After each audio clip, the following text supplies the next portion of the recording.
Hello.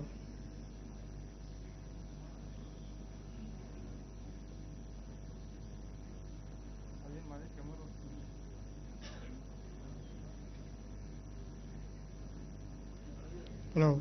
Check. I don't know.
Very good morning to all the dignitaries of the dais. I'm very sorry for the late. Dignitaries have arrived. Shortly we are going to commence our program. So we call this state consultation meet from all the stakeholders. That is the honorable judges dealing with the POCSO cases, Juvenile Justice Board Principal Magistrates, and PPs who are attending the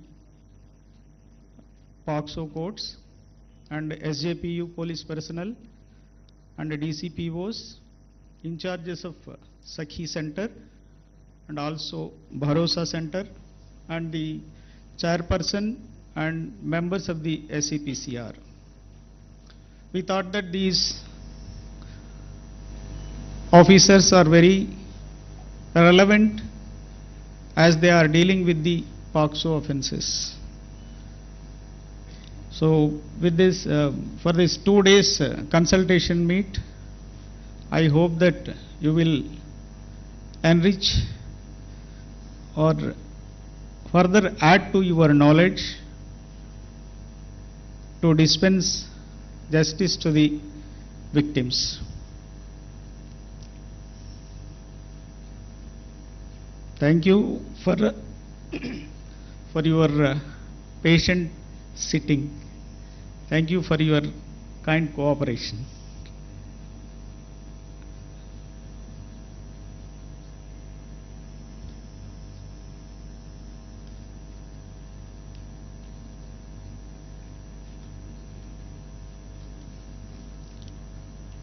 For my officers, I wanted to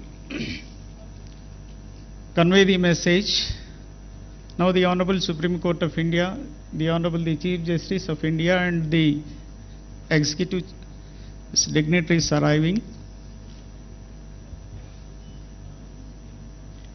Rakesh.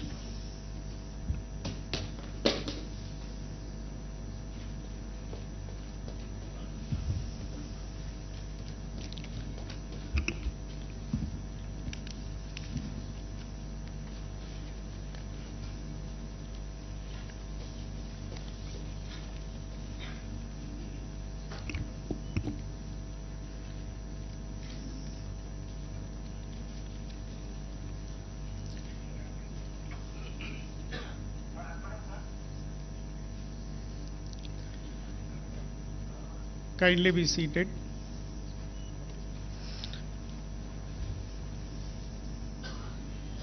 And namaskar and a very good morning to one and all present over here in the state level stakeholders consultation meet 2025.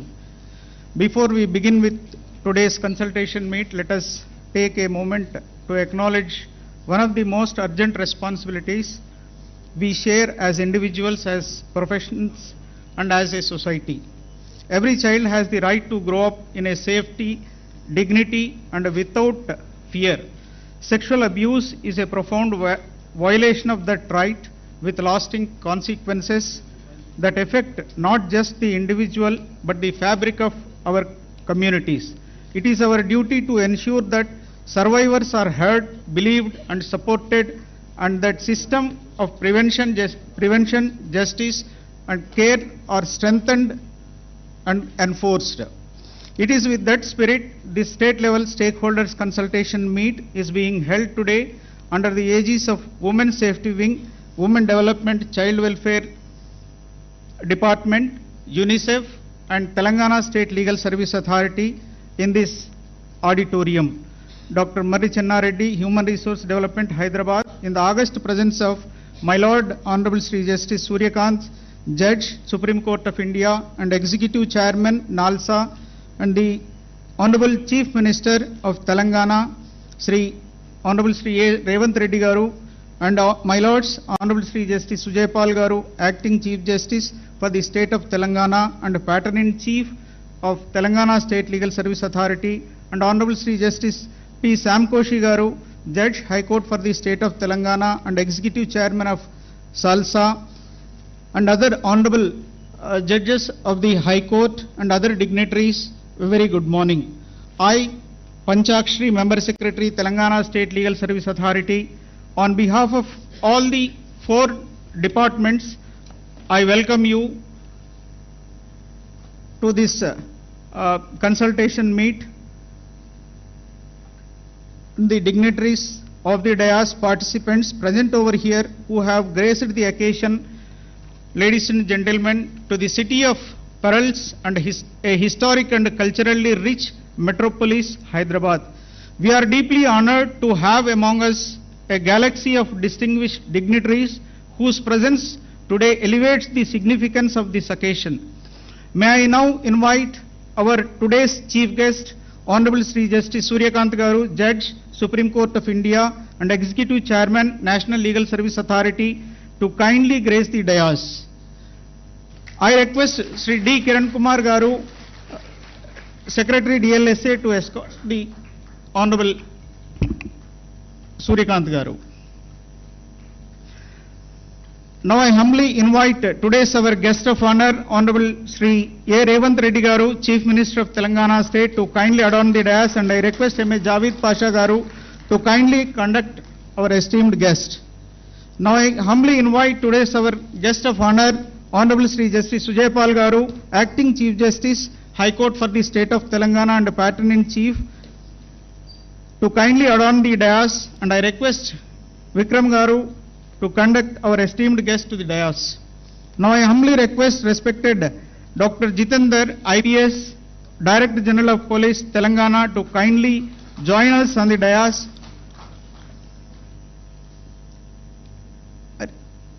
Now I request respected Madam Cynthia McCaffrey, representative of UNICEF India, to kindly take the seat on the dais, and I request Milind Kamble, Secretary, Legal Service Authority, to escort Madam. To begin with, I humbly seek permission of the Honorable Chair to declare the inaugural session as open.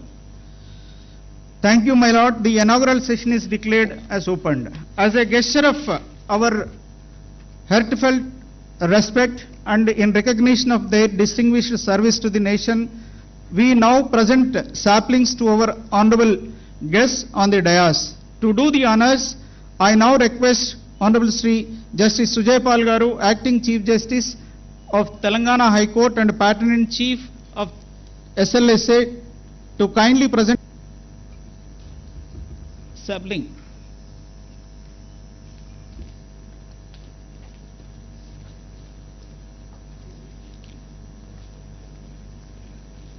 Ivamma.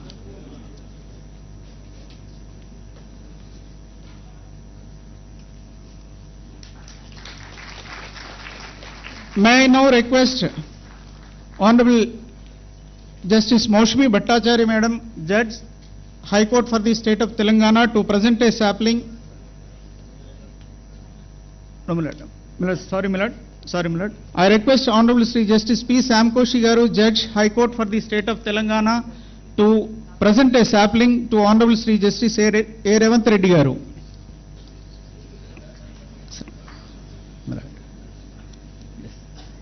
Sorry, my Lord, Honorable A.Revanth Reddy Garu, Chief Minister of Telangana State.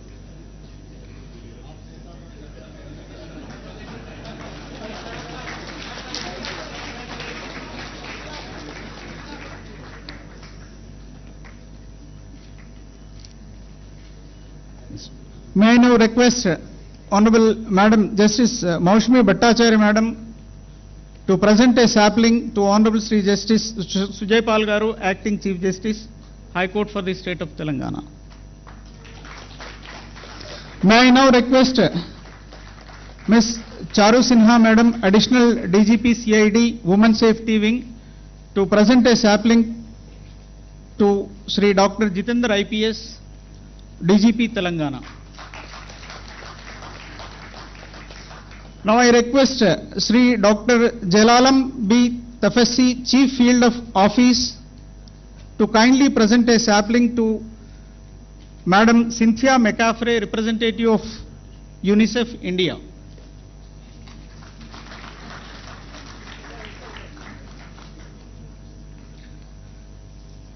Now I request all the dignitaries present on and off the dais and the esteemed guests, participants and everyone present in this auditorium to kindly rise for national song Vande Mataram.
Thank you, my lords. Thank you.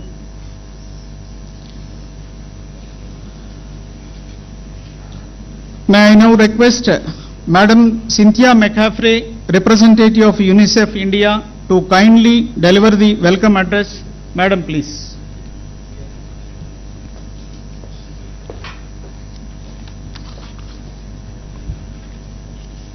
Honorable Justice Sri.A.Revanth, Judge Supreme Court of India, Sri Reddy, Honorable Chief Minister, Honorable Justice Paul, Acting Chief Justice of the High Court of Telangana, Dr. Jitendra, Director General of Telangana Police, all representatives distinguished from the Judiciary Government of Telangana, all stakeholders, namaskar.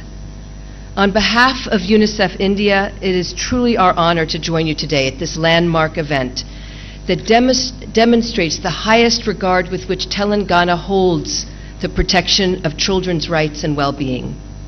And let me begin with this simple quote: "Justice is not served until it reaches the last woman standing in the queue."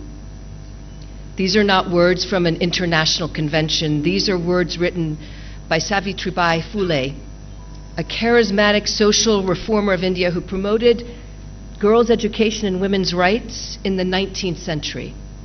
And just this month, on July 2nd, the National Institute of Public Cooperation and Child Development was renamed Savitribai Phule National Institute of Women and Children Development, that recognizes the incredible leadership that India has had for women and children's rights. So it's long before any international conventions or international law that Phule gave us the accountability and the responsibility to defend those who are in the most need of their rights in even the hardest times. And India has stood at the helm, recognizing and also creating frameworks that are not just the minimum standard for children's rights, but constantly looking at how to ever expand the effort for children's rights and making sure that you're building a society that is a model across India, but also for the globe, to create a place where children can survive safely, but also to thrive and dream their dreams and reach their aspirations. So that's why it is particularly an honor to be here and to welcome all of us as we sit together with those of you who are creating the legal frameworks, and also those of you on the front lines, the first responders, police, judges, prosecutors, the social workers, counselors, our child-line functionaries, civil society, families and communities themselves, who are meeting and trying to respond to difficult cases that help children to survive but also rehabilitate and thrive. Let me emphasize the following points as we think about the next 2 days. Foundation. The Convention on the Rights of the Child is the most ratified convention in the world. It is a marker of global cooperation that we are here to protect children's rights and their well-being. And protecting them from violence, protecting them to be safe, is a bedrock a cornerstone of all their other rights. If a child is safe, then we're able to build on that, their health, their nutrition, their education. And then with that, they can grow resiliently. And so can nations around the world. Second, obligation. When we think about that foundation of rights, it reminds us that a child's rights is not a nice thing to do or a charitable thing. It's our obligation, it's our responsibility. And it's the whole of society that has to do it. It's cross-disciplinary. As we will talk about more and more today, sexual violence is pervasive globally. And it's harmful in many ways and for many reasons, including some deeply entrenched social norms. And so how do we work together to create that social power and change the social dynamics that enable children, and particularly those marginalized children, especially girls, to be able to have those rights? And at the same time, how do we look at the types of barriers that you're looking at every day that helps ensure disclosure and justice for individuals at every level, in every aspect, institutional and societal? I've talked about these prevalence. So what does that mean? As we look at India, some of the figures, if we look at NFHS 5 data from 2019 to 2021, almost 40% of women, 39% of women across India between the ages of 25 and 49 report having had sexual contact before the age of 18. Within that age group, 10% report having had sexual contact before the age of 15. In addition, India, and this state, is not just looking at the present challenges, but we're also looking at upcoming challenges like the internet, which creates opportunities, but it's also creating a global market for child sexual abuse materials and nefarious opportunities. So that is our foundation, obligation, and the third is demonstration. Demonstrating that we can make change. And India has demonstrated how to make change through its strong legal and policy frameworks that protect children from sexual offenses online and offline. And it's commendable what India has done as we look at services that provide to survivors special courts, legal aid, support persons, one-stop centers, and other services that help rehabilitate children. And they build on strong foundations that we see in the Ministry of Women and Child Development through Shakti and Vatsalya missions. This demonstrates India's commitment, but also building these strong foundations and meeting its obligations for children. I'm glad to be here because I've had the opportunity to talk directly about Bharosa centers by the Telangana Women's Safety Wing, the SHE teams, the Bal Raksha Bhavans of all child protection services coming under one roof, converged in one place, which is what children need. The efforts made in Hyderabad to issue identity certificates, Aadhaar, caste, disability, to all children wherever they are, care institutions, and all of these initiatives that build child protection across the state. My fourth is steadfast action. It's important to demonstrate what we're doing, but at the same time, how do we continue to expand action and the care journey that's necessary for a child so that they have professional restorative help throughout their journey. December 19th has been declared the Day of Prevention of and Healing from Child Sexual Abuse. It calls for 3 actions, and I put them on the table for our discussions in the days ahead. First is strong legislation that meet global standards, that can be a model and can be steadfast. India, I'm happy to note, and as I've said, has done so. Second is a call for strong child protection systems with adequate resources. And we're seeing that as we look at Mission Vatsalya and Shakti.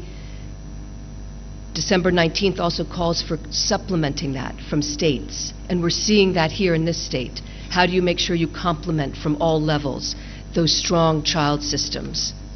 And 3, December 19th calls for attention to working with communities. And here I would say it's worth our extra attention. We have to be where children live, learn, and play in order to protect them. Because in order to really make a change, we want to change some of the societal norms. And the greatest part of justice is prevention in the first place. So strengthening those investments in working with communities, working at the sub-district level that allows children to be seen when they're at risk, early detection, investing in things like teaching children about safety, creating child-friendly spaces that allows them to speak up about violence they may be experiencing. And all this helps to break silence and the stigma. Closer to communities also means it's easier to talk with adolescents who are often at a crossroads, and being able to talk to adolescents, giving them education that gives them agency, as well as the ability to make informed decisions. Comprehensive reproductive health can help bridge those gaps, and India is making great strides as it's working through the Government of India's School of Health and Wellness program under Ayushman Bharat. These are very important practical interventions that make a difference, and I commend the Women in Safety Wing of the Telangana Police, which is taking these actions in similar strides. My fifth is partnership. UNICEF is very happy to be here, looking and working with partners like all of you. UNICEF works with government at the national level and at the state level in order to engage stakeholders, in order to help build capacity of workforce, those on the front lines, in order to help build systems that rehabilitate survivors and genuinely bring technical support that can help create child-friendly procedures, child-friendly spaces, and engage communities. So with that, I'd like to just reiterate the 5 points that I hope we build on here, and that UNICEF is committed to not just rattling off and saying we do these things, but how do we expand them even further and bring the lessons that the state is proving here across India, but also how does UNICEF take that globally and help protect children around the world. So building the dreams into reality. The foundation, our obligations to meet that, demonstration, steadfast action, and genuine partnership together. And I think Dr. Ambedkar, he summed it up best when he said it is not enough to dream of a better world, one must work tirelessly to make it a reality. So thank you to all of you who work tirelessly to make it a reality. Thank you, Madam, for the warm welcome address. May I now request Sri Dr. Jitendra IPS, DGP Telangana, to address the participants. Sir, please.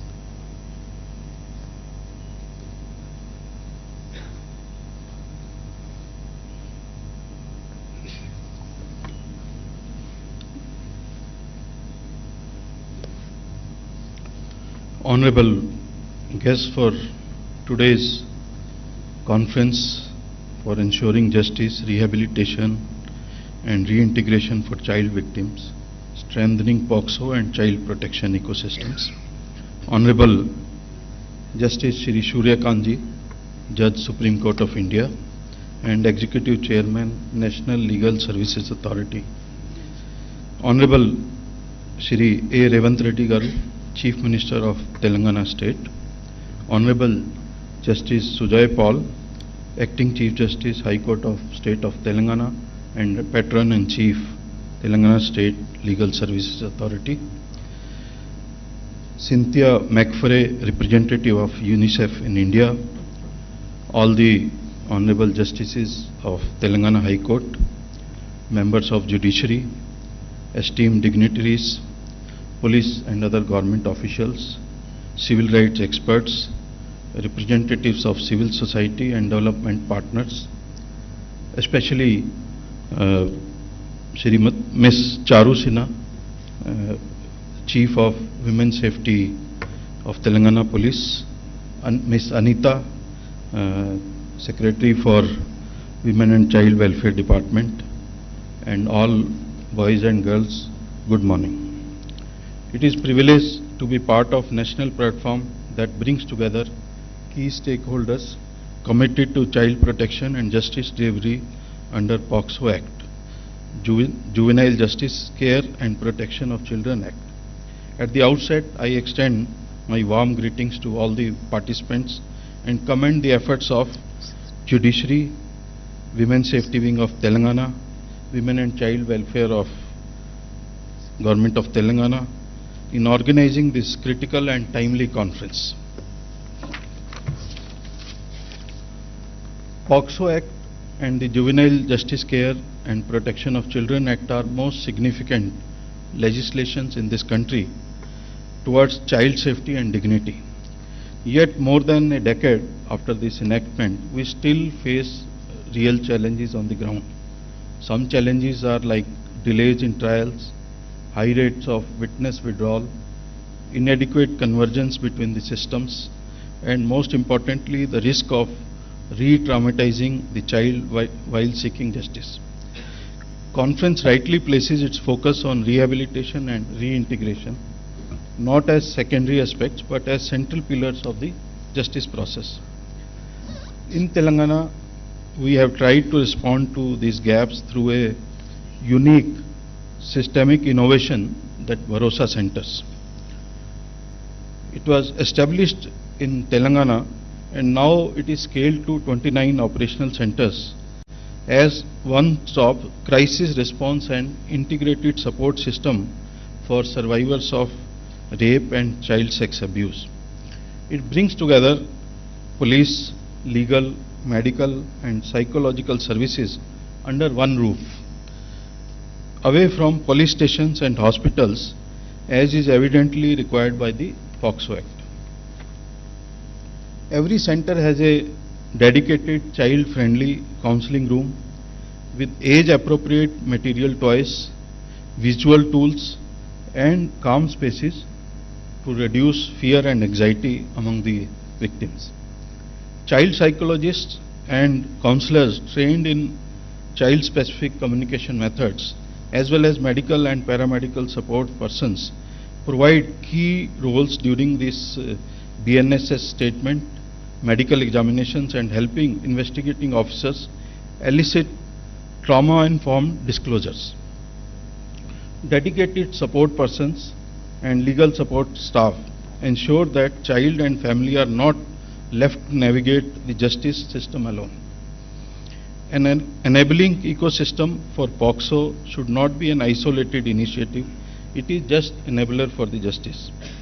We now operate one of the country's most advanced child-friendly courtrooms, facilitated through Hyderabad Bharosa Center, where children can depose without entering into so-called intimidating courtrooms environment. Does not have to confront the accused and feel free as well as confident. This is being scaled across all the districts in the state of Telangana.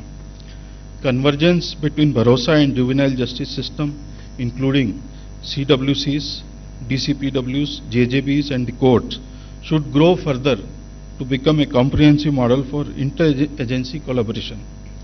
We have built strong referral system, fast-tracked it, medico-legal processes and ensured timely access to victim compensation as well as established an emergency victim assistance fraud.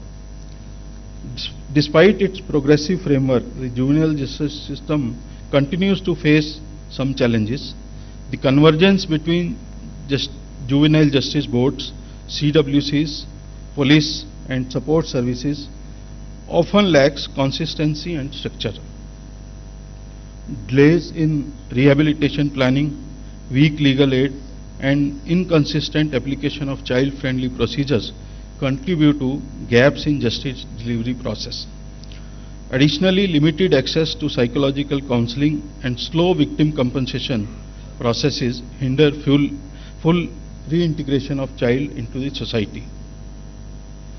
Observation and children home often are regarded as operating under suboptimal conditions, poor hygiene, lack of medical personnel, inadequate security and limited educational or vocational support.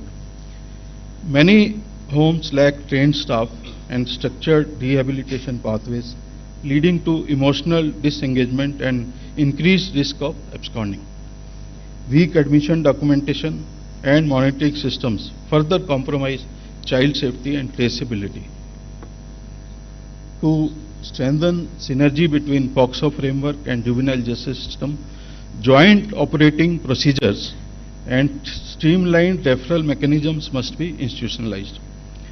Cross-departmental trainings involving CWCs, JJBs, police and child welfare staff are essential. Dedicated rehabilitation tracking should ensure continuity of care rescue to long-term integration. Infrastructure and HR upgradation in CWCs and JGBs, along with monitoring indicators for timeless and child sensitivity are critical. Confidential data sharing and prioritizing children's voices and trauma recovery reaffirm that justice includes hearing and dignity, not the conviction.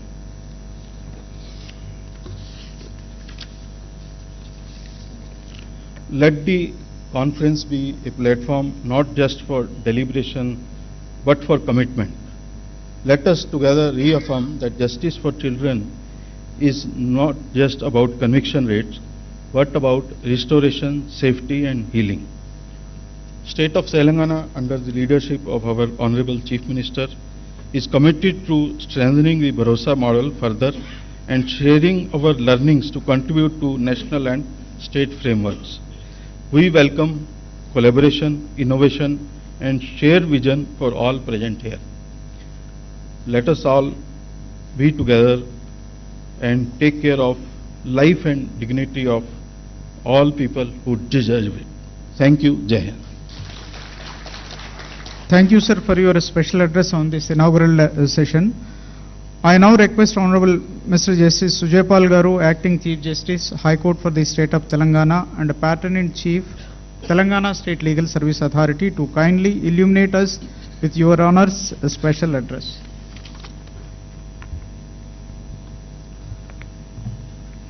Honorable Shri Justice Sri.A.Revanth Ji, Judge, Supreme Court of India and Executive Chairman, National Legal Services Authority, New Delhi, Honorable Chief Minister Sri.A.Revanth Reddy, my esteemed colleagues present in the auditorium, the Learned Advocate General, Learned Additional Advocate General, the Shri Jitender, IPS, Director General of Police, Telangana State, Miss Santhya McFrey, Representative of UNICEF, Ms. Charu Sinha, IPS, Srimati Anita Ramchandran, IAS, Secretary, Women Development and Child Welfare Department, Shri Panchakshri, Member Secretary, the resource persons, the stakeholders from different departments. Very good morning and welcome to all of you to this very important meet today, where we would like to discuss frankly about the issues before us so that we can come to a conclusion.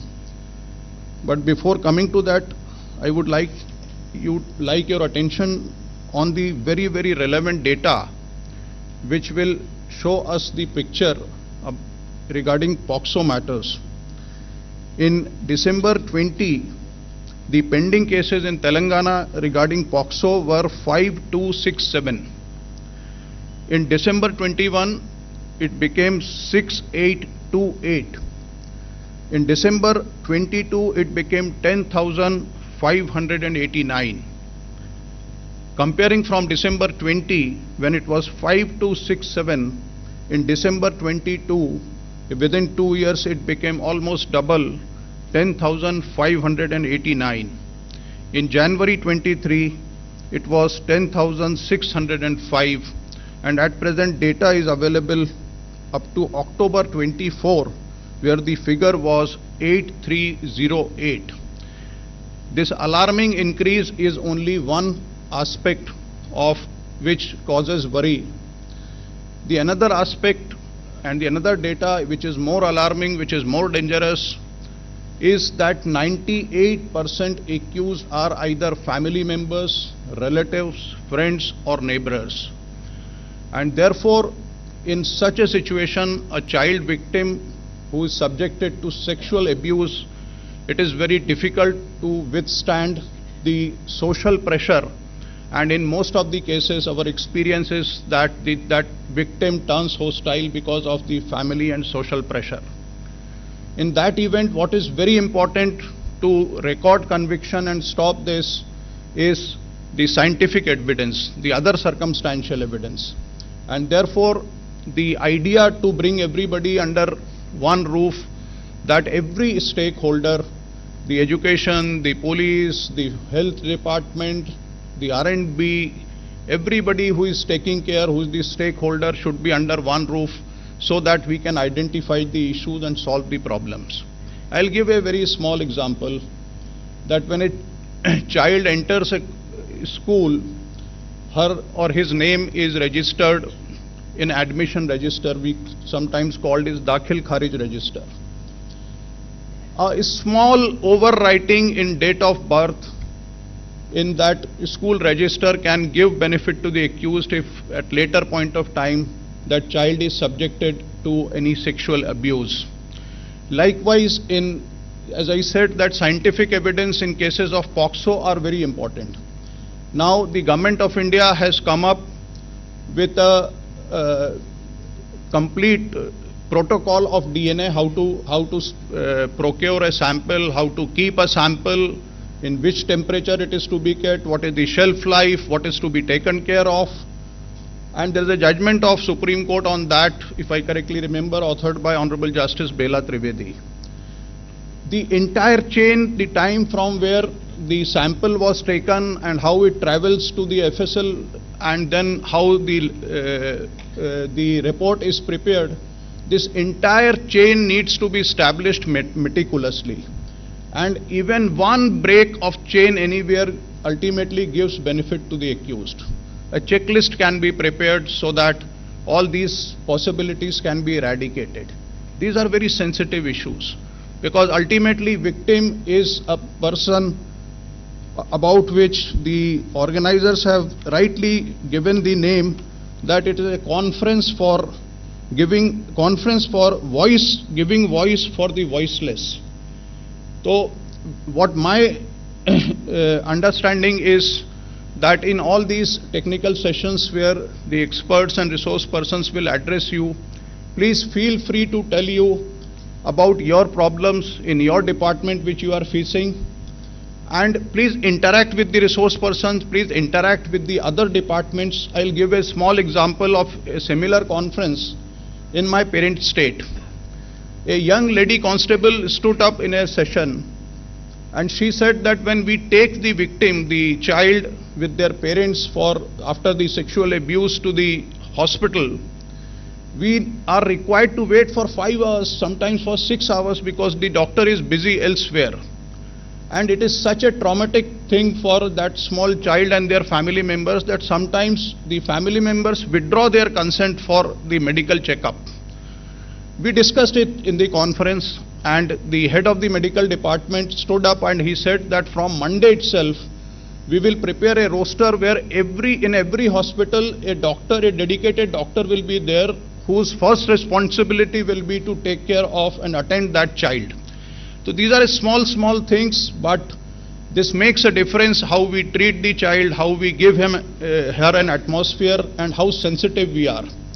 And therefore I'll request all of you that when a file comes before you as a judge or file comes before you in a FIR before a police station or a file comes as a doctor before you, please remember that the word file and life has same letters, L-I-F-E and F-I-L-E, and every file has a life within it, and therefore this session was rightly called as Voice for Voiceless. I'll end with the request that everybody should deal this matter, these aspects with utmost sensitivity. A poet said, अपना गम लेकर कहीं और न जाया जाए, अपना गम लेकर कहीं और न जाया जाए, घर में बिखरी हुई चीजों को सजाया जाए, घर से मस्जिद है बहुत दूर चलो यूं कर लें, घर से मस्जिद है बहुत दूर चलो यूं कर लें, किसी रोते हुए बच्चे को हंसाया जाए. Take your sorrow somewhere and don't let it be seen. Let's arrange these scattered things in the house. The place of worship is far from home. Let's take a walk. Let's make a crying child laugh. Thank you very much. Thank you, my Lord, for the inspiring and thought-provoking special address on this occasion. May I now request Honorable Sri.A.Revanth Reddy Garu, the Chief Minister of Telangana State, to deliver special address. Sir, please.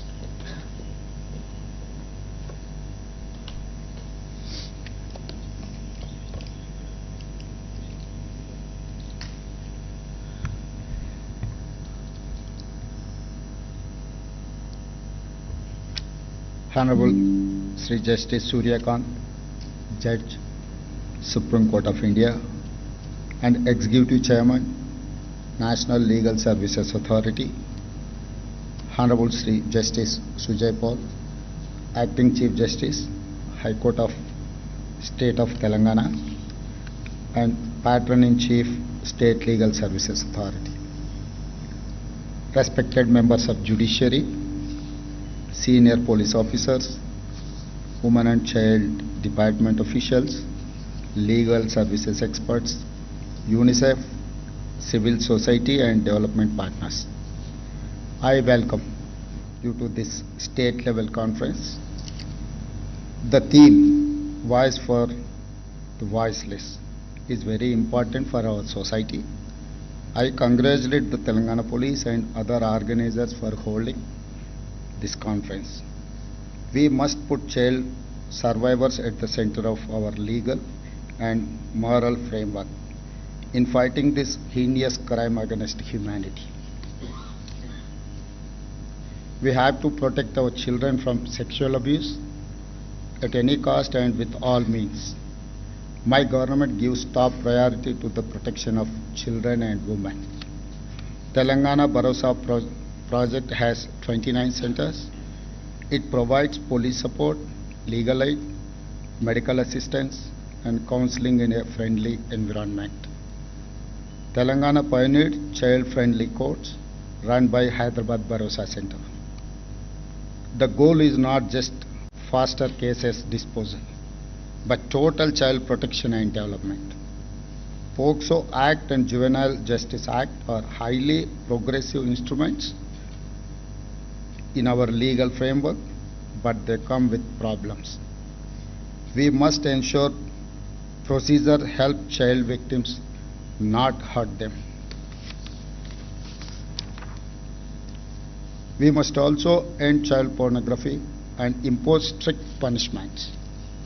Social media abuse of children must also be treated without mercy for culprits. Our state government is fully ready to take all steps. We must ensure justice and compassion for children not only in courts but also at police station, child centers, and in every step of this process.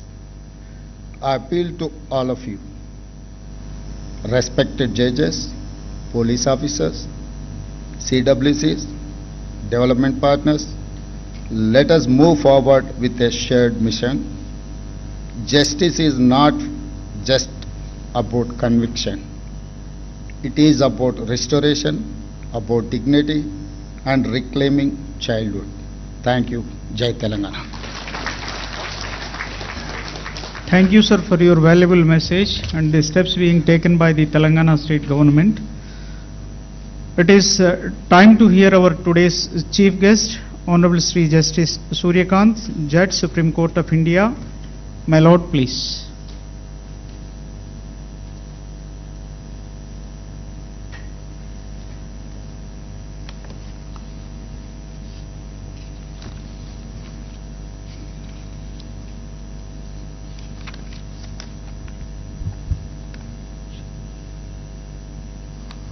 Sri.A.Revanth Reddy, Honorable Chief Minister, State of Telangana, Justice Sujay Paul, Honorable Chief Justice in Action, High Court of State of Telangana, and Patron-in-Chief of the Telangana State Legal Service Authority,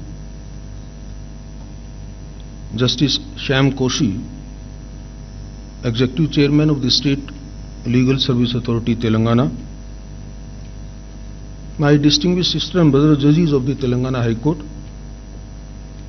Dr. Jitendra IPS, Director General of Police State of Telangana, Ms. Cynthia McFray, representative of the UNICEF India chapter, Learned Advocate General of State of Telangana, Member Secretary Mr. Bharat Parashar of the National Legal Service Authority, Member Secretary of the State Legal Service Authority and other my dear judicial officers, very senior officers of the police department, senior administrative functionaries of the state government who are present here. We also have among us Mr. Santhan Krishnan, Live President of the Commonwealth Lawyers Association, distinguished dignitaries, jurists, statesmen, police officers, social workers, ladies and gentlemen, friends from media. When Honorable Chief Justice cited a very emotional nazm of Nida Fazli, I immediately recollected Maria Montessori, a very celebrated pedagogue, and what she said about child. I quote her, "It is the child who makes the man, and no man exists who was not made by the child he once was." I think this statement communicates everything with respect to a very serious issue which we intend to deliberate in this one-day conference. These words of Montessori also remind me that the well-being of our children is not merely a moral obligation, it is the foundation upon which all of society is built. The child is not just our future, they are our mirror, our responsibility, and our greatest test. Today, as I stand before you, I cannot help but echo the statement of Montessori, because I am of the firm view that if we fail our children, we are not only failing them, we are failing the very soul of our nation. I therefore wish to applaud the distinguished speakers who have preceded me. Their remarks have incisively addressed many of the urgent and layers challenges in the realm of child protection. I find myself in strong agreement with the issues that Cynthia has raised, or Honorable Chief Justice and Honorable Chief Minister have raised. I see it as both a duty and a privilege to build upon those reflections by offering a perspective grounded in constitutional values, judicial insight, and our shared moral responsibility to the children of this great nation. At the outset, I would like to express my sincere appreciation for the untiring efforts of the Women's Safety Wing of the Telangana State Police and the Telangana State Legal Service Authority in organizing this event with exceptional commitment and vigor. I also commend the United Nations Children's Fund, Madam Cynthia representing, whose pioneering work in uplifting child across the globe is undoubtedly unparalleled. This conference, I believe, is a concerted attempt to confront the silent suffering of the most vulnerable among us, our children. Even today they remain most susceptible to neglect, abuse and exploitation. And in a country like ours, where their numbers are staggering, the stakes are even higher. I rely upon the UNICEF 2024 report, according to which 24% of the India's population is under the age of 14. 1 in 3 Indians is below the age of 18. This amounts to over 345 million children, more than the total population of many continents. These figures, while astonishing, are not merely statistical marvels, they are a moral reckoning.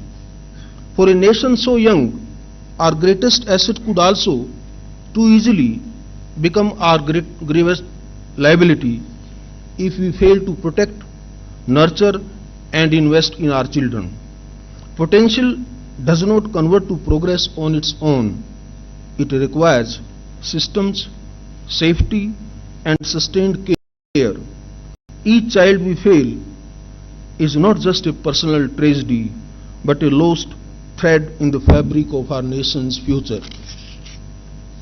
This demographic reality places upon us an extraordinary responsibility, one that cannot be met with token gestures or fragmented responses.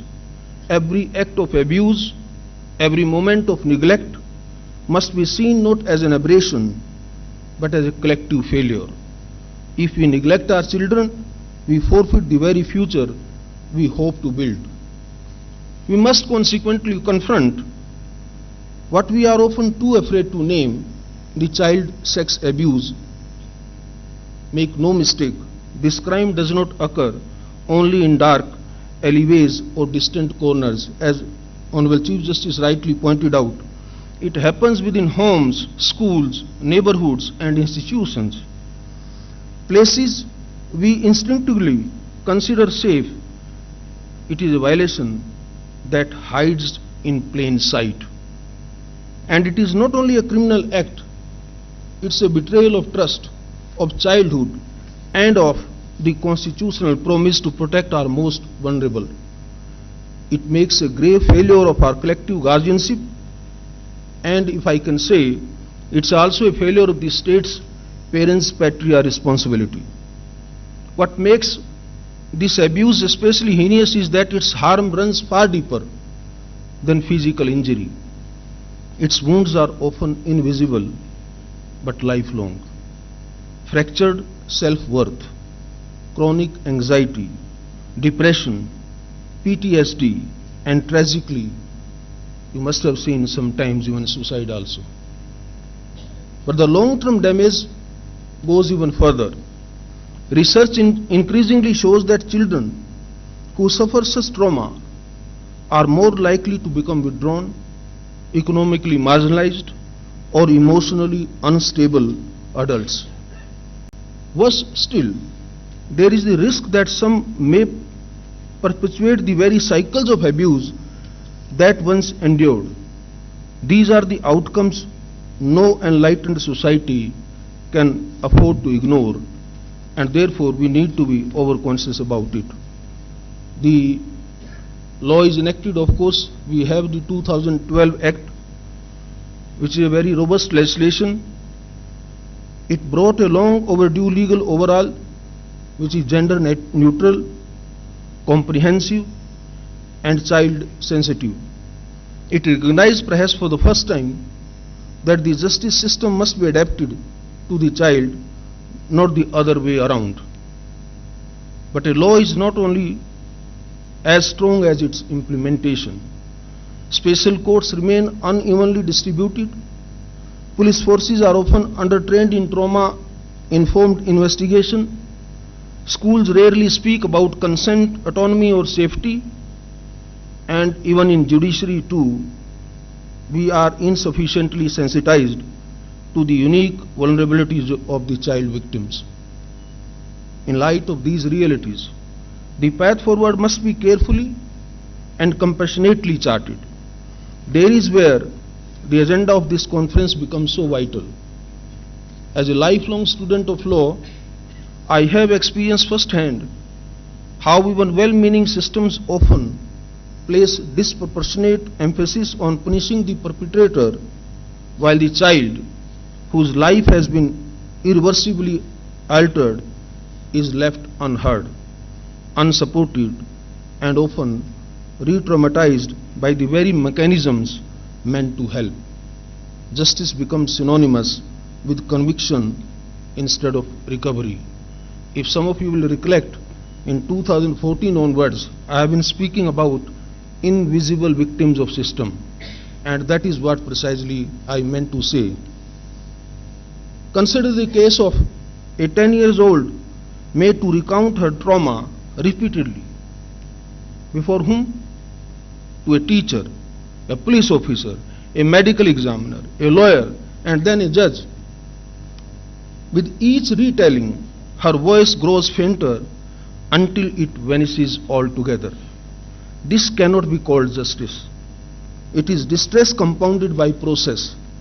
When the system forgets the child in its pursuit of the accused, it fails them both. This imbalance is not incidental, it is structural. That is why the focus on rehabilitation at this conference is both timely and necessary. Our child protection framework, though well-intentioned, remain disjointed and under-equipped. What we need is a fundamental shift, one that sees the child not as a passive witness in a criminal trial, but as a person in urgent need of sustained and holistic care. True justice for a child begins not in the courtroom, but in the moment they feel safe and secured within and outside the four walls. It begins in the hands of a counselor, the embrace of a caregiver, and the assurance that they will not have to walk alone. Reintegration must not be an afterthought. It must be the foundation of our response. Because a child's healing is not just a legal requirement, it's a moral obligation. And in this context, and knowing the Indian, our societal background, it is a constitutional commitment also. As we look to the path ahead, one truth becomes abundantly clear. The task of protecting and supporting child victims is far too important to be left to the legal system alone. Not only is it a responsibility of the judiciary, police or social workers, it is in fact a collective national duty. Every institution, every stakeholder, and indeed every citizen has a role to play in creating an ecosystem where children are safe, heard and helped. We must move away from reactive justice to a more proactive, compassionate model where rehabilitation is not a footnote but the foundation. In this regard, I would be remiss not to acknowledge and commend the pioneers' efforts initiated in the state of Telangana and particularly in the city of Hyderabad. As the Director General of Police explained, the Bharosa centers here have really emerged as a model of what integrated, victim-centric support should look like. By offering a one-stop facility where child and women victims of violence can access police assistance, legal aid, medical care and psychological counseling under one roof, these centers exemplify what sensitive and holistic justice delivery should aspire to be. They demonstrate that with the right vision and commitment, it is possible to ease the child's journey through the justice system, minimizing the pain and agony and maximizing the care. Similar appreciation is due to the NALSA's novel child-friendly legal service scheme of 2024, which envisions a trauma-informed, child rights-driven ecosystem. It is not only ensures courtroom dignity but the provision of psychological care and compensation to the victim. It is my earnest appeal that such best practices be assimilated and adapted across the length and breadth of the country. Whether it is the level of the state policy, institutional design or community intervention, we must commit to replicating and scaling such models. Let us therefore take inspiration from what has worked and build upon it, ensuring that no child anywhere in India is left to navigate trauma alone. In doing so, we not only uphold the letter of the law, but the spirit of our Constitution, which promises every child the right to dignity, safety and opportunity. I would like to conclude at this juncture by briefly alluding to the words of a stalwart of human rights, Nelson Mandela, who once rightly said, and I quote, "There can be no keener revelation of a society's soul than the way in which it treats its children. Ladies and gentlemen, our work is far from complete until our children experience meaningful restorative justice, where the systems meant to protect them do not re-traumatize, and where their healing is prioritized outside along with accountability. This conference has brought together a range of voices, legal minds, administrators, caregivers, jurists, and protectors united by a common purpose. But beyond the deliberations and draft recommendations, that's my humble submission, we must take back with us a renewed sense of moral urgency. Laws, however well written, are only as effective as the compassion with which they are implemented. Systems, however well structured, are only as just as the people who operate them. Strengthening the POCSO framework and child protection ecosystems will require vigilance, innovation, and above all, empathy at every level. Let this conference, therefore, mark a turning point not only in the policy but in a national consciousness. Let us vow that no child will be made to feel that their pain is a footnote or that their dignity is conditional. Let us make our nation not merely compliant with law but radiant with justice, for it is in the safety of our children that the soul of our republic truly lives. Thank you very much. Thank you for giving this opportunity. Jai Hind, Jai Bharat. Thank you, my Lord, for enlightening us on different aspects and need for the POCSO Act and enriching us with words of wisdom, which I am assured that they will guide us in the days to come. Indeed, it is a distinct honor and a privilege to have amongst us Honorable the Judge, Supreme Court of India, and the Executive Chairman, National Legal Service Authority, whose august presence has illuminated today's consultation meet on the topic of voice for the voiceless and rights and protection of children of sexual abuse. We would like to take this opportunity to express our gratitude by felicitating the dignitaries on the dais for their generosity and kindness in gracing this occasion.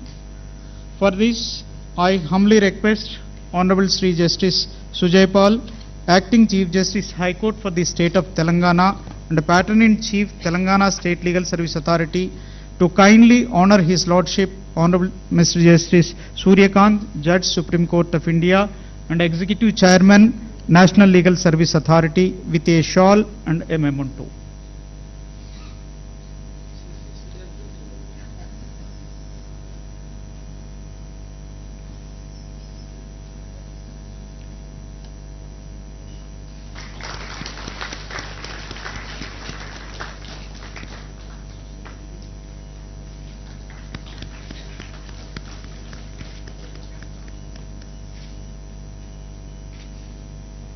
Thank you, my Lord, for accepting the felicitation.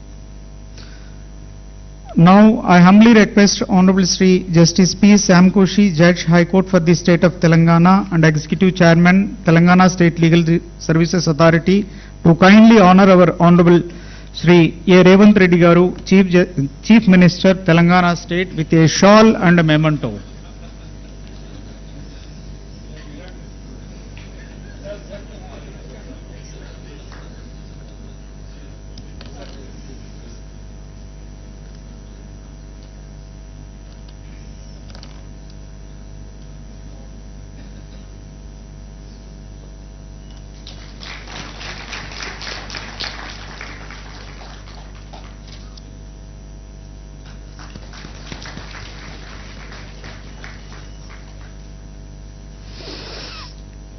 May I now humbly request Honorable Srimati Justice Maushmi Bhattacharya Madam, Judge, High Court for the State of Telangana, to kindly honor our Honorable Sri Justice Sujay Pal Garu, Acting Chief Justice, High Court for the State of Telangana, with a shawl and memento.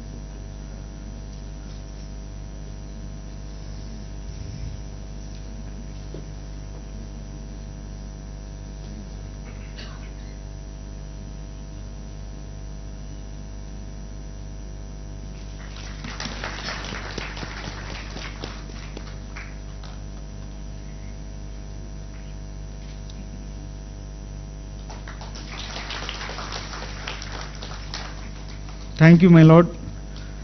Now I humbly request Ms. Charu Sinha, Additional DGP, CID, Women Safety Wing, Hyderabad, to kindly felicitate Sri Dr. Jitendra IPS, DGP Telangana, with a shawl and memento.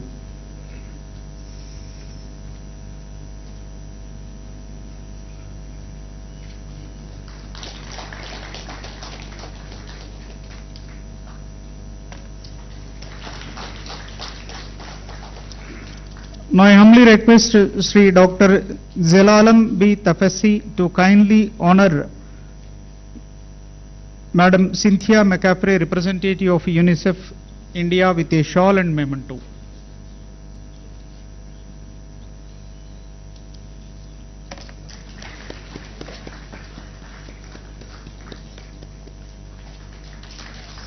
Thank you, madam. With this, we have arrived towards the end of the inaugural session, and before winding up, I would like to request Srimati Srijana, Women Development and Child Welfare, Telangana State, to kindly propose vote of thanks. Please, ma'am.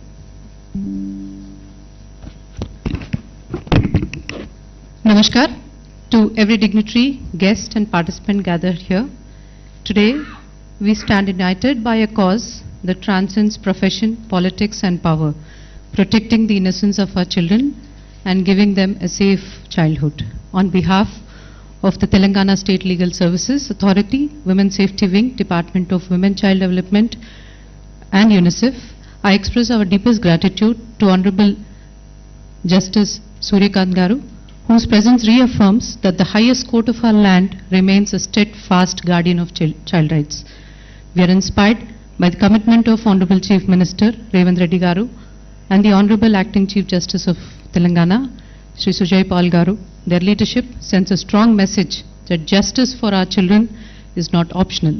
It is urgent and non-negotiable.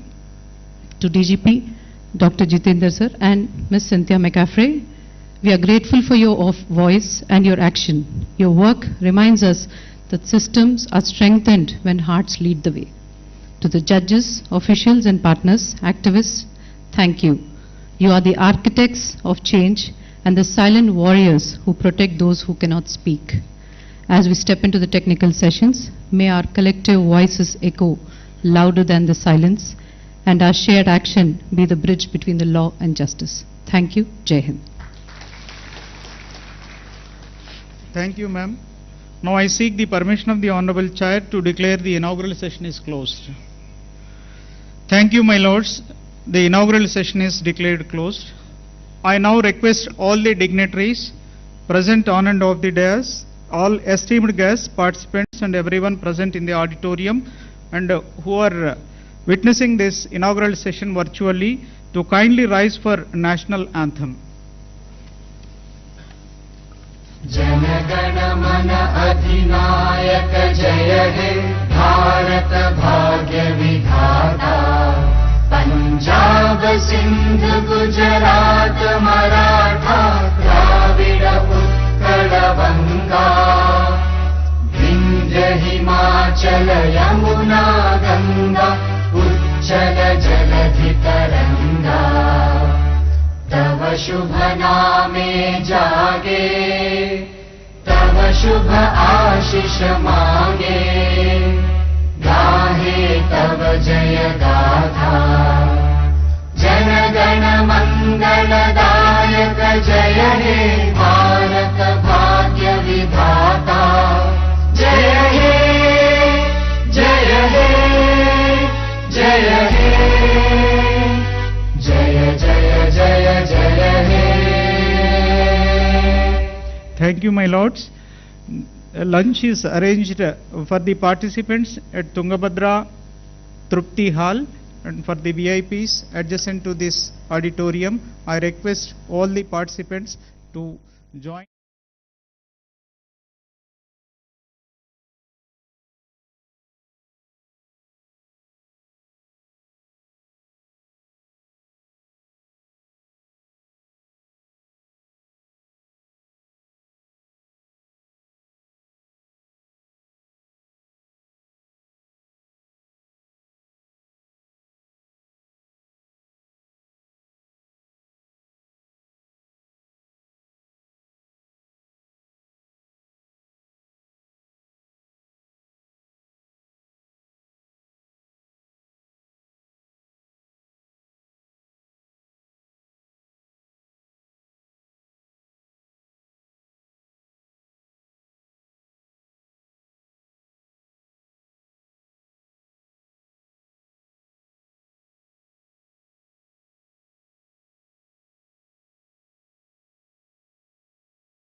and BNS 2023.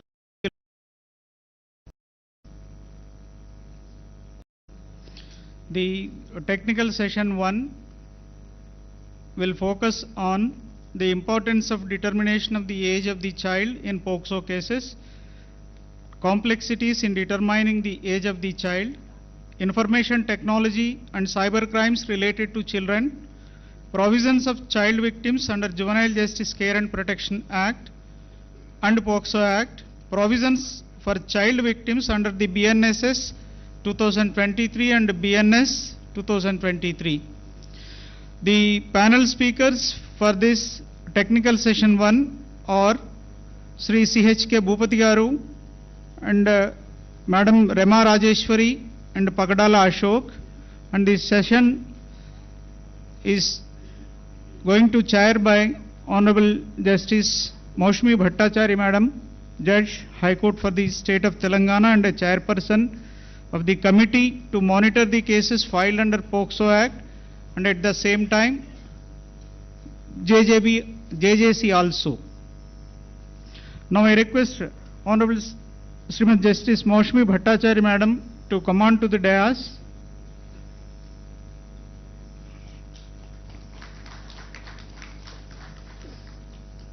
And I request Sri C.H.K. Bhupati, Principal District and Session Judge, please come on to the dais, sir. And Madam Rema Rajeshwari, IPS, Deputy Inspector General of Police, Women Safety Wing, Telangana. Madam, please come on to the dais. Shri Pagadala Ashok, Additional DCP, North Zone, Hyderabad. Sir, I request you to come on to the dais.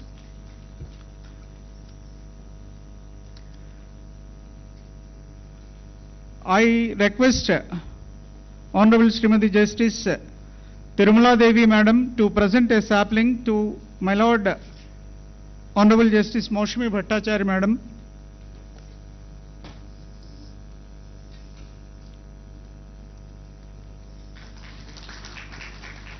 And now I request Srimati Sunita Kunchala, Principal District Judge, Peddapalli, to present a sapling to Sri C.H.K. Bhupati Garu.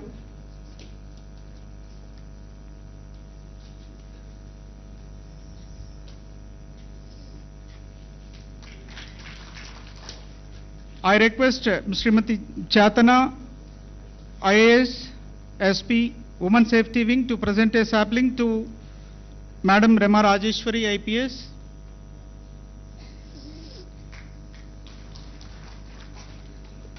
Madam, I also request you to extend, Chatana ma'am, I request you to extend sapling to Sri Pagadala Ashok Garu.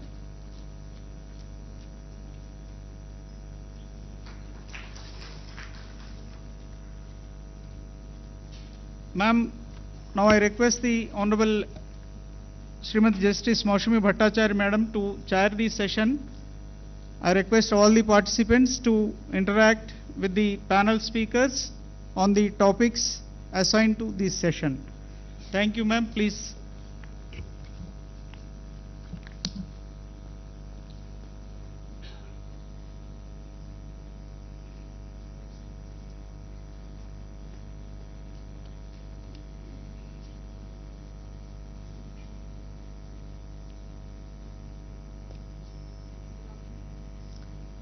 Naresh.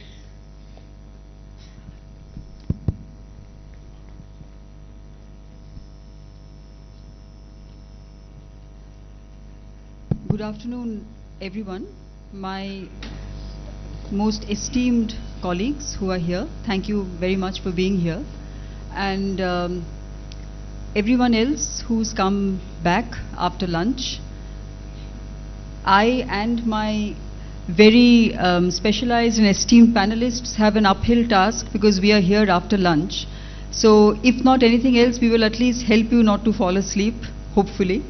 So we have a very interesting topic today, which is convergence of the three legislations, namely the BNSS, the 2023, the JJ Act of 2015, and the POCSO 2012. what is convergence? I have a very short, I think about 8+2 slides PPT just to give an overview, and I will do that at an appropriate point of time. So what is convergence? And why is convergence necessary for the theme which we have today, the consultation, voice of the voiceless with special focus on a child. So when we think of convergence, we know that all these three acts, including I would say the Criminal Procedure Code, which has kind of joined hands on the statutory framework to protect the child and to keep a sustained focus on the child. Now if we look at these acts, and apart from my colleagues, apart from my panelists, apart from all of you here, who have dealt with cases not only in the level of the courts, the district judiciary or the high courts, but on the ground level, as the arm of the law enforcement agencies, you will know that there are certain common objectives, common aims, which all these four statutes protect. For example, I can immediately think of about 5, 6. In-camera trials, identity protection, fast-track courts, immediate detection, no face-to-face confrontation, and of course, putting the child in a safe and a comfortable environment. So when I was looking at the three acts and I was thinking that what would be the points of commonality, what would be the points where the four acts come together, I broadly wanted to bring you about 4 heads. The first of which is victim compensation. The second would be fast-track courts. The third would be medical examination. The fourth would be early detection. There can be many other convergence points, but I thought that when the focus is the child, then these 4 would be extremely and immediately important to protect their privacy, to protect their rights. If you look at the object of the acts, of course you know that the Criminal Procedure Code, the BNSS, these are procedural laws. These will tell you where to go for redressal of your grievance, which is the court, and what would be the procedure after you go to the court. What would be the mechanism of the criminal justice taking over from the point of filing of the complaint. This is not a substantive law. BNSS, to an extent, of course, now it's a good mix of procedure and substance. But if you look at the JJ Act and the POCSO Act, you will find that what it needs to do, JJ Act, BNSS is sections 395, 396. Criminal Procedure Code, you will find section 357A, which talks of victim compensation. There are 2 important things to keep in mind. Number 1 is that the offender must pay, must compensate the aggrieved person, the person who has faced the offense, regardless of the offender's capability to pay. Very important. Number 2, the victim must be put to the position which the victim was before commission of the offense.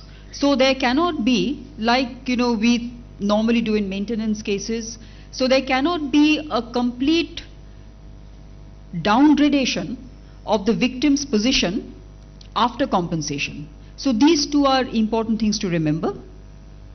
And victim compensation, you will find that it has to be immediate, it has to be sustaining, and it has to bring the offender to book. I have about 10 minutes and I don't want to take up much time because I would like to hand over the talk to my much more experienced panelists. But if I go to the second, rehabilitation. What does rehabilitation do? You will find that the POCSO Act contemplates rehabilitation for child victims focusing on their immediate needs. So it's not that what the child will require 5 years hence or even 6 months hence.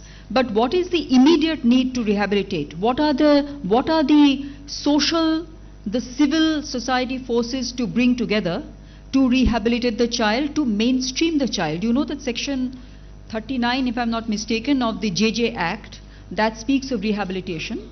That is all about not only mainstreaming, but effective mainstreaming, so that the juvenile finds effective reconciliation with society. Next, I would talk about medical examination. Section 27 of the POCSO Act talks about medical re-examination and important things, medical examination, important things, that the consent of the child is very important. So if the child says, or if the child says that I don't want to be examined, then the next level is the parents. If the parents are not there, or if the parents are not available for whatever reason, then a medical board consisting of senior doctors, they can give an opinion whether the child should be examined, and if yes, how to conduct the procedure of examination. Next, if I talk about the JJ Act, it's not only about immediate examination, that is within 24 hours, but also the care and protection of the child becomes very important in that immediate medical care circumstance. Next is early detection and fast track. So under the CRPC and the BNSS, it starts with the FIR, which has to be promptly registered in with the police station, and the police officers will then be called upon to investigate cognizable offences under the order of a magistrate. And under 156(3), magistrates can also order investigation in certain circumstances, and including for unregistered crimes. Under the POCSO and the JJ Act, the incident must be reported immediately, so there cannot be any delay, just to protect the rights of the child. And the CRPC and the BNSS also provides for summary trials. I'll just quickly go to my next topic, which is the importance of age, which is the second subdivision of what we have to talk about. You know that under section 29 of the POCSO Act, there is a presumption of guilt. And that presumption of guilt is entirely dependent on whether the victim is below 18 years of age. I think section 2D of the POCSO Act defines child, and I think it's section 221 or something of the JJ Act which defines a child. Everything, about below 18 years of age. So presumption of guilt actually under section 29 requires the court to treat as the first foundational fact as to whether the victim was below 18 years or not. Because if the victim is above 18 years, then of course the entire mechanism of the criminal procedure trial, that changes, and there is no presumption of guilt under section 29. But if the victim is of course below 18, then the entire presumption of guilt arises under section 29. And then if you see from the POCSO, if you shift your gaze to JJ Act, you will find that section 15 of the JJ Act talks about presumption.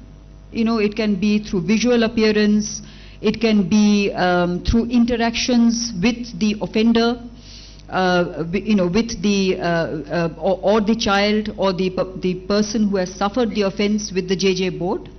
But it is actually section 94 of the JJ Act which lists these three, I think section 94 1 or 2, but it has these three ways of determining age. Number 1 is school certificates. Number 2 is certificates from the corporation, municipal corporation. And number 3 is the ossification test. And when I was doing a little bit of reading actually last night, I came across these this one technique which is being used now by the US immigration authorities. You know that there is huge thing going on under the President of the United States policies that immigrants should be sent back, etc.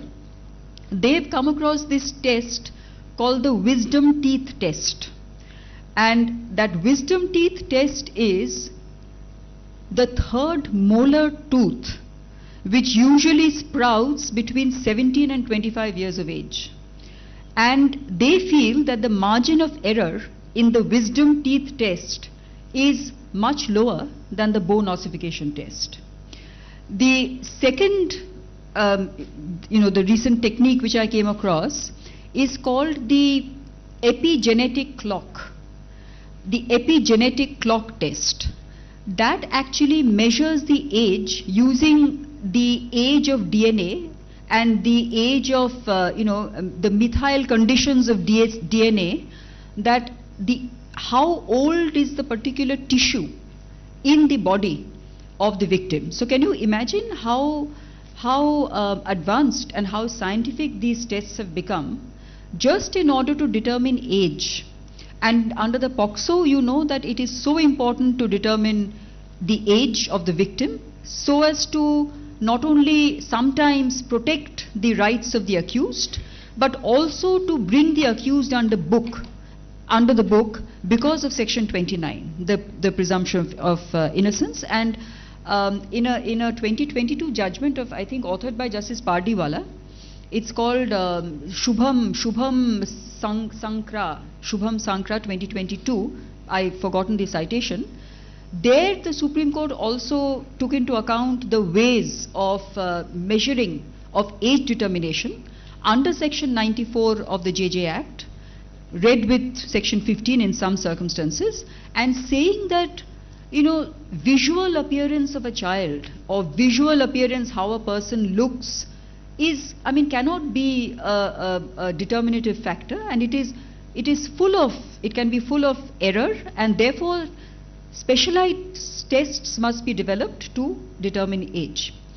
And the last, of course, I'll just one line on that, is the cyber crimes.